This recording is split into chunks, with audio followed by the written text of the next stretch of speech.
คำถามข้อที่สี่ของเฮามีอยู่ว่าจงคิดไล่เส้นผ่าใจกลางของดวงจันทร์รู้ว่าเฮาเบิ่งมันใต้มุมอัลฟาเท่า 0.50 องศาและระยะห่างระหว่างหน่วยโลกกับดวงจันทร์แม่น38 คูณ 10 กำลัง 4 กิโลเมตรจากบทเลขที่เพิ่นให้เฮามาเนาะมันจะรู้ว่ามุมอัลฟาเท่ากับ 0.50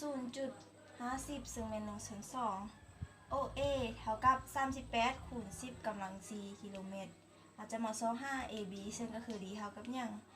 เราจะมาสังเกตเบิ่งอันบทเลขที่เพิ่นให้มาเนาะเราจะมาแต้มรูปได้นี่แม่นหน่วยตาของคนเราจะเบิ่งไปที่ดวงจันทร์โดยมุมอัลฟาเนาะมื้อนี้เราจะมา25ค้าง AB ก็คือเส้นผ่าใจกลางของดวงจันทร์เนาะจากการผัวพันของรูป 3J เราจะได้ตั้งอัลฟาเท่ากับซินอัลฟาส่วนโคสอัลฟา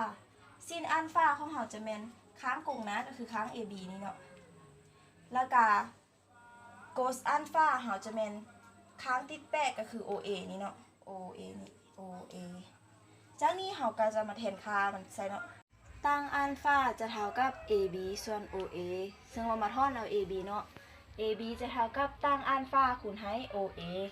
เราจะมาแทนค่าใส่ AB จะเท่ากับตั้งของ1ส่วน2คูณให้38คูณ10กำลัง4จะได้0.0087คูณให้38คูณ10กำลัง4เพื่อง่ายต่อการคิดไล่เนาะเราจะมาเปลี่ยนให้ 0.0087 นี้ให้เป็นเลขกำลังเนาะจะได้87คูณ10กำลังลบ4คูณให้38คูณ10กำลัง4เมื่อนี้เราจะมาคัดออกเนาะตัวนี้เห็นว่ามัน10กำลังลบ4กับ10กำลัง4เราจะคัดกันออกได้เนาะจะเท่ากับ87นี้คูณให้38เมื่อนี้เราจะรู้ว่า AB ซึ่งว่า AB เท่า 3,306 กิโลเมตรนี้จะแม่นเส้นผ่าใจกลางของดวงจันทร์ก็คือ D นี้เนาะ